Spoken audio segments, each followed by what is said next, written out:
A pop mystery. I'm Jason Horton. I'm Rebecca Lieb. And this is Ghost Town.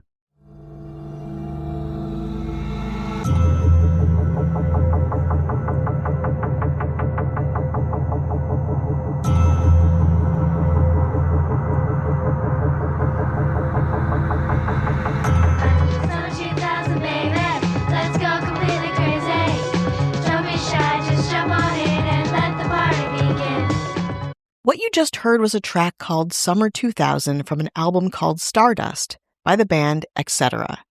While it might sound like a highly instrumental, youthfully sung, and expertly sampled avant-garde experience with sophisticated notes of trip-hop and Eurodance, it was supposed to sound like the Spice Girls.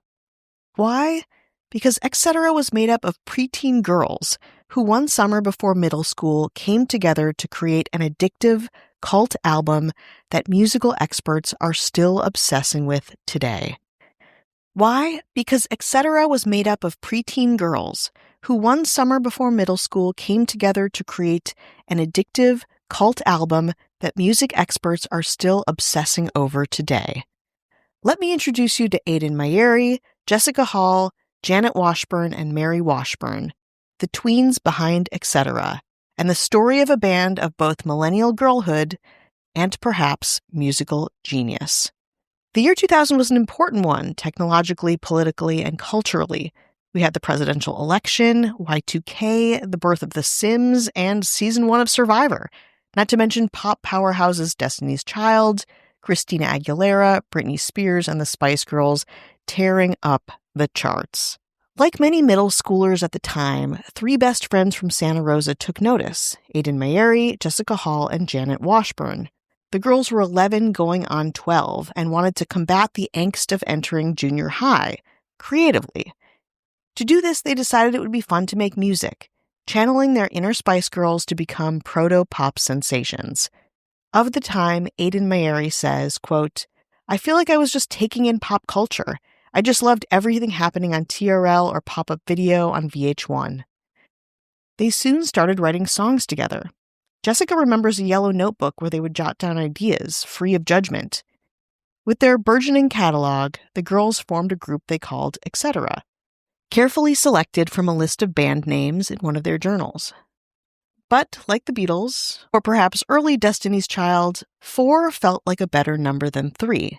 So Janet Washburn's younger sister, 9-year-old Mary Washburn, signed on. Quote, "I do think kids have really big, deep feelings from a very young age," Aiden says. "I think people think that they don't, which is strange. If everyone remembers being a kid, everything would just rock you the first time you felt something major. I just think we were having a lot of big feelings and experiences." Their songs reflected all of this, with universal hooks, rhymes, and a vigorousness that only comes with experiencing loneliness, community, first love, and summer with young eyes. Quote, "There are some songs where a couple of us, or one of us, maybe wrote the majority, but all of them have a little bit of all of us," Mary says.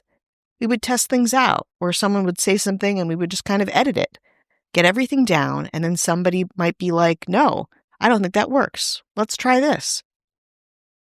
Now, this could have just been a silly creative project among friends, but really it wasn't. Janet and Mary's mom, Robin O'Brien, was a noteworthy musician and prolific producer herself, part of the underground and highly influential home taping scene since the 80s, a DIY network of cassette samples that dispersed obscure and niche bands across the U.S. The girls' stepdad, Don Campo, was also part of the NorCal musical landscape, a community radio host and archivist O'Brien met through the home taping scene. Both O'Brien and Campo exposed the girls to indie rock, alternative artists, and obscure bands. But all 4 of the girls had creative passion, a curiosity for what they could do together, and a love for the girl group vibes that characterized millennial pop.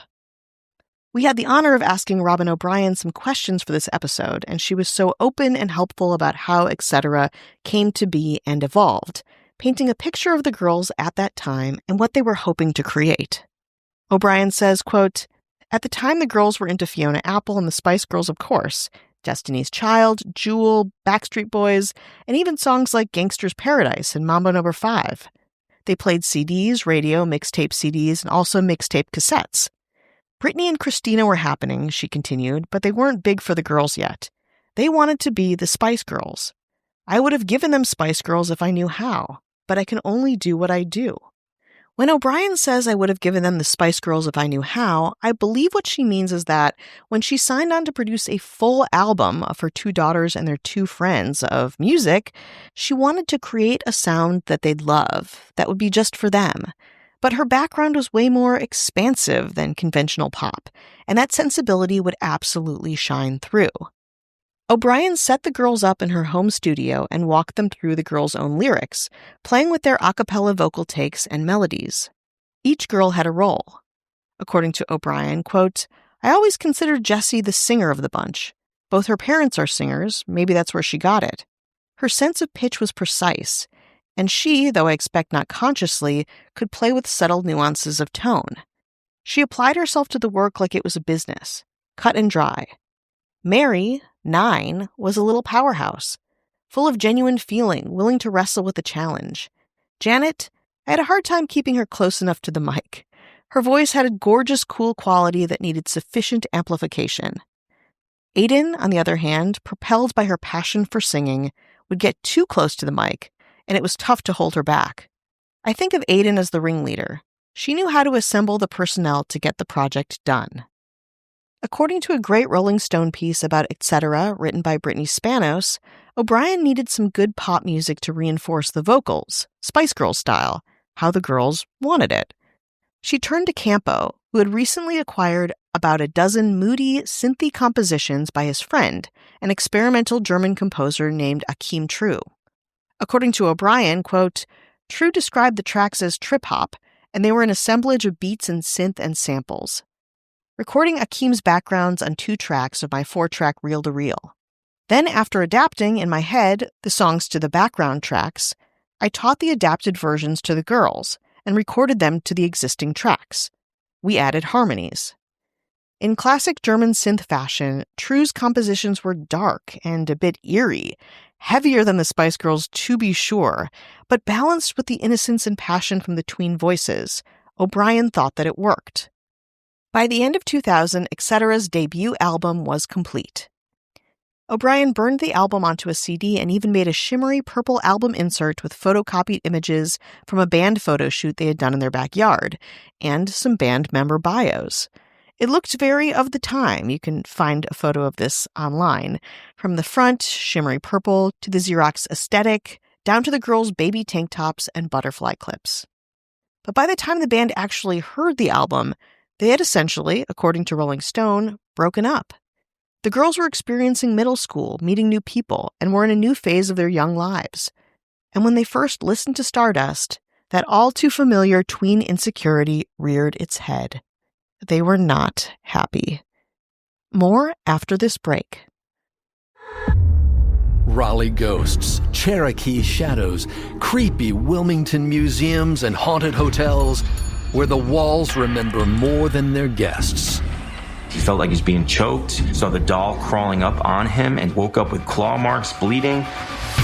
First in Fright, where we uncover what makes North Carolina the spookiest, most haunted place in America to visit. Listen now, wherever you get your podcasts. In the fall of 2000, X-Cetra had made their first and only album, a strange but compelling mix of tween vocals with a moody synth backbone. But when the girls actually heard it, most of them now being in middle school and distracted by the newness of the next phase of their life, they were not so interested. Said O'Brien, quote, They liked it at first, then quickly became embarrassed by it. It not sounding like the Spice Girls was my fault entirely. I didn't even know how to try. I'm a musician and a composer, and I can only do what I do. They sounded like kids, they thought, doing something, well, not anything like the Spice Girls, and their album really sounded like outsider art. Certainly not anything that fit squarely into any genre, at least any genre that the girls themselves, middle schoolers, were familiar with. The 4 decided to never talk about X-Cetra or Stardust again, letting it disappear and essentially moving on with their lives. As the years went on, the girls grew up, moved out of Santa Rosa, and did forget about Stardust. Even O'Brien considered it a closed chapter. Quote, This was a labor of love for the girls. I wanted to please them and highlight their expression. I never considered an audience. I am a composer for decades of my own material, and I regard my work as personal. I write it, record it, and put it in a drawer, which I close. This project was no exception. But the internet, of course, did not forget about Stardust.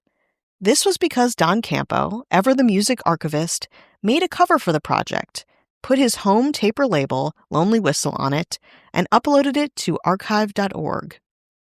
A DJ from WFMU, Viv Burbugita, hopefully I'm saying that right, discovered it there and uploaded it to YouTube where it would stay and slowly gain traction.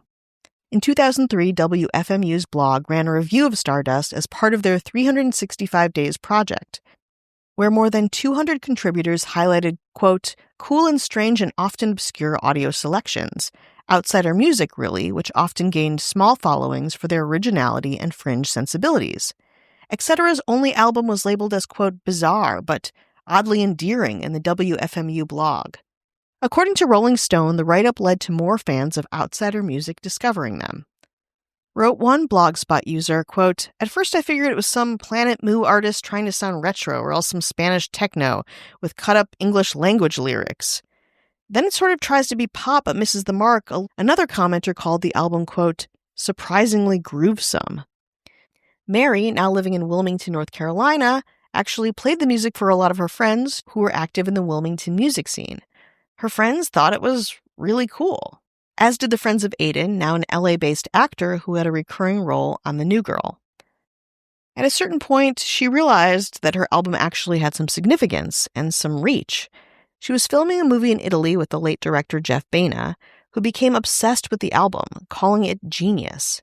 She went back to a group chat she had with the girls of X-Cetra to tell them how Baena wanted to direct a music video for them. Quote, the fact that anyone seriously thought it was cool, we couldn't believe, she admits. The aforementioned X-Cetra group chat was created during COVID, a place to talk about the resurgence of their album. And in 2023, numero group A&R Douglas McGowan reached out after a colleague found X-Cetra on a playlist. McGowan said that the label was interested in reissuing the album in time for its 25th anniversary. Of course, at this point, the group chat was going wild. Titled Summer 2000 after one of the songs on the original, the vinyl release dropped in January 2025. The, quote, crazy fan pack included in the reissue has a custom Brain Freeze nail polish and an X-Cetra slap bracelet, as well as 3 previously unreleased songs from their sessions with O'Brien. The music was back, reissued, and X-Cetra lived again. In May of 2025, the band, who now had public fans like Maddie Healy and Charlie XCX, got back together in Los Angeles, hosting a slumber party-themed album release party with guests like Patty Harrison and Allison Brie in their best Y2K attire. For the 4 girls, now women, X-Cetra and Stardust isn't really about being a band or their next moves or gaining traction for a new project. It's really about looking back at their friendship and having fun.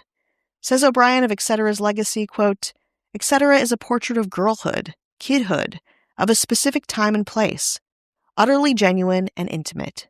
There was a time we recognized our autonomy, our place as individuals within a social construct. We could touch each other, hug, communicate, and sing together in real time. On that lovely sentiment, let's play this episode out with a short clip from my favorite track on Stardust called Wonderland. Queen